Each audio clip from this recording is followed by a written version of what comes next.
wabarakatuh. Di sini kami kelompok 1 akan menjelaskan tentang bab 7 yang bertema tentang hakikat mencintai Allah Subhanahu wa taala bisa disebut dengan khauf, raja dan tawakal kepadanya. Baik, perkenalkan nama saya Safira Bella, nomor absen 30. Perkenalkan nama saya Lita Anggraini, absen 15. Perkenalkan nama saya Errol Masih Panondan, nomor absen 27. Perkenalkan nama saya Kobar Islami, absen 37. Perkenalkan nama saya Muhammad Jilan Ramadan, absen 19. Di sini saya akan menjelaskan pengertian dan dalil mencintai Allah. Mahabbah atau cinta adalah kecenderungan hati terhadap sesuatu yang menyenangkan. Tingkatan cinta tertinggi adalah cinta kepada Allah. Allah Subhanahu wa taala telah menetapkan cinta kepada orang-orang beriman sebagaimana dalam firman-Nya dalam Quran surat Al-Baqarah ayat 165. Wa minan nasi may yattakhidhu min dunillahi andada yuhibbunahum ka hubbillahi walladzina amanu asaddu hubban lillah. Walau yaral ladzina zalamu idza yarawna al-'adzaba annal quwwata lillahi jami'an wa annallaha sadidul 'adzab. Yang artinya adalah di antara manusia ada yang menjadikan sesuatu selain Allah sebagai tandingan-tandingan baginya yang mereka cintai seperti mencintai Allah. Adapun orang-orang yang beriman sangat kuat cinta mereka pada Allah.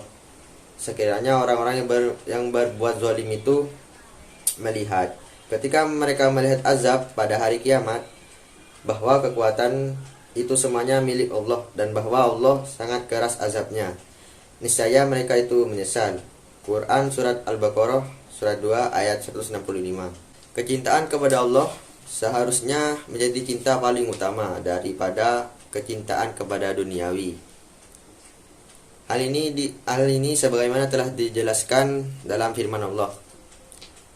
Qul in kana aba'ukum wa abna'ukum wa ikhwanukum wa azwajukum wa ashiratukum wa amwalu taraftumuha wa tajibaratu tahsah nakasadaha wa masakinu tardawnaha ahabba ilaikum minallah wa rasulih wa jihadin fi sabilih fatarabbasu hatta ya'tillahu bi amri wallahu la yahdil qaumal fasikin. Yang artinya adalah, katakanlah Nabi Muhammad, jika bapak-bapakmu, anak-anakmu, saudara-saudaramu, pasang-pasanganmu, keluargamu, harta kekayaan yang kamu usahakan, dan perniagaan yang kamu mengkhawatirkan kerugiannya, serta tempat tinggal yang kamu sukai lebih kamu cintai daripada Allah dan Rasulnya, dan daripada berjihad di jalannya. Tunggulah sampai Allah mendatangkan keputusannya. Allah tidak memberi petunjuk kepada kaum yang fasik.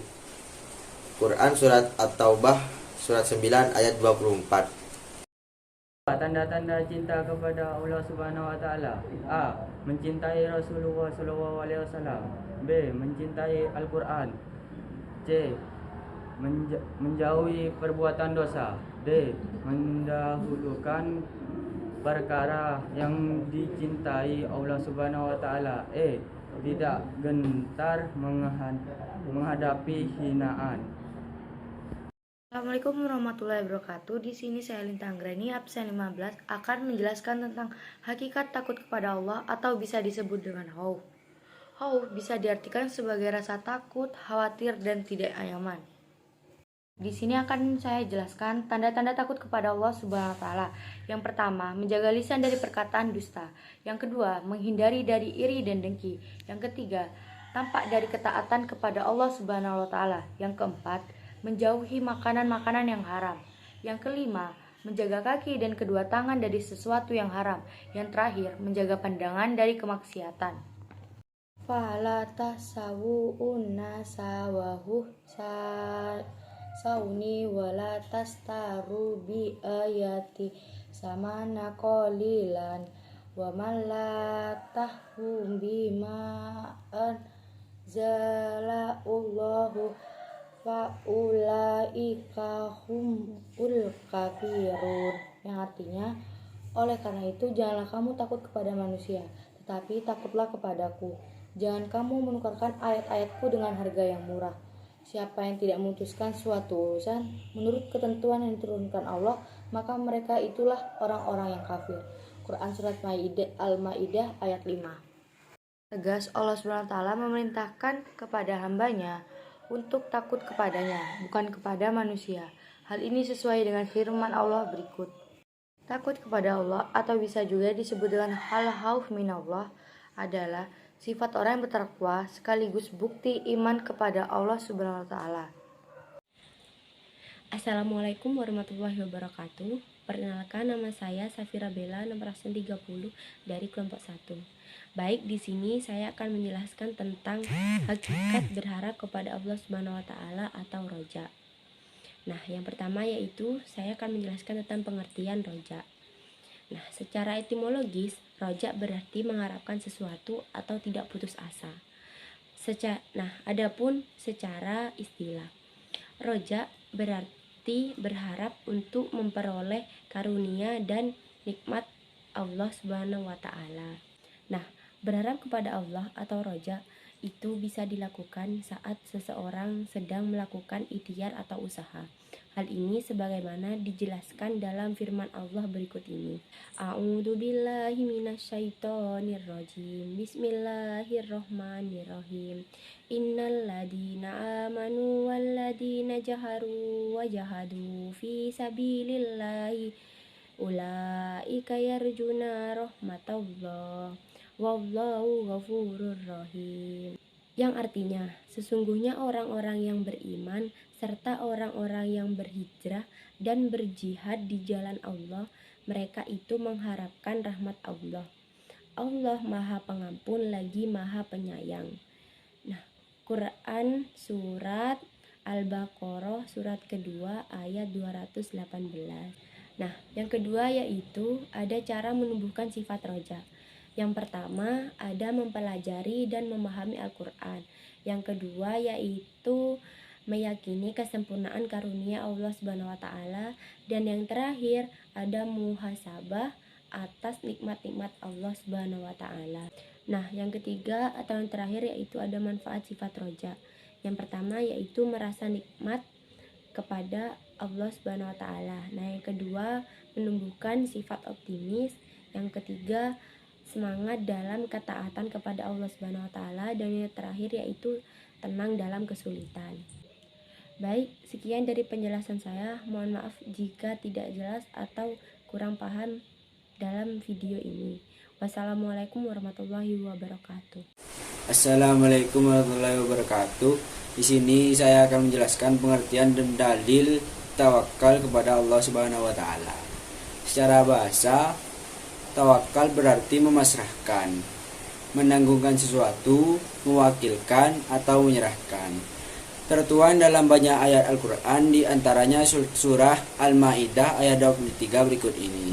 Qala rajulani minal ladzina yakhafuna an'amallahu alaihim adkhulu alaihimul bab fa idza dakhaltumuhu fa innakum khalibun. Wa 'alallahu fatawakkaluna in kuntum mu'minin. Artinya, berkatalah dua orang laki-laki di antara mereka yang bertakwa. Yang keduanya telah diberi nikmat oleh Allah, masuklah pintu gerbang negeri itu untuk menyerang mereka penduduk Baitul Maqdis. Jika kamu memasukinya, kamu pasti akan menang. Bertakwalah hanya kepada Allah jika kamu orang-orang mukmin. Quran Surat Al-Maidah yang kelima ayat 23.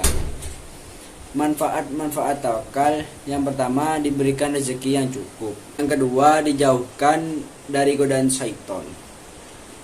Hal ini sebagaimana dijelaskan dalam firman Allah berikut ini. Bismillahirrahmanirrahim.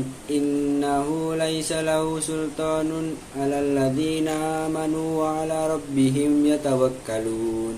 Artinya, sesungguhnya ia setan tidak memiliki pengaruh terhadap orang-orang yang beriman dan bertawakal hanya kepada Tuhan mereka. Quran Surat An-Nahl yang ke-16 ayat 99. Yang ketiga, dicintai oleh Allah Subhanahu wa taala. Sebagaimana disebutkan dalam firman Allah berikut ini. Fa idza azamta fatawakkal 'ala Allah, innallaha yuhibbul mutawakkilin. Artinya, kemudian apabila engkau telah membulatkan tekad, bertawakallah kepada Allah. Sesungguhnya Allah mencintai orang-orang yang bertawakal. Quran Surat Ali Imran yang ketiga ayat 159. Yang keempat, diberikan kenikmatan yang tiada hentinya. Hal ini dijelaskan Allah dalam surat Asy-Syura ayat 36 berikut ini. Bismillahirrahmanirrahim. Fama utitum min syai'in famata'ul hayawatid dunya wa ma indallahi khairun wa abqa lil ladzina amanu wa ala rabbihim yatawakkalun. Artinya, apapun kenikmatan yang diberikan kepadamu, maka itu adalah kesenangan hidup di dunia. Sedangkan apa kenikmatan yang ada di sisi Allah lebih baik dan lebih kekal bagi orang-orang yang beriman, dan hanya kepada Tuhan mereka bertawakal. Quran Surat Asy-Syura yang ke-42 ayat 36. Shadaqallahul adzim. Terima kasih. Sekian dari kelompok kami. Apabila ada salah kata, mohon maaf. Wassalamualaikum warahmatullahi wabarakatuh. Dadah, see you next time.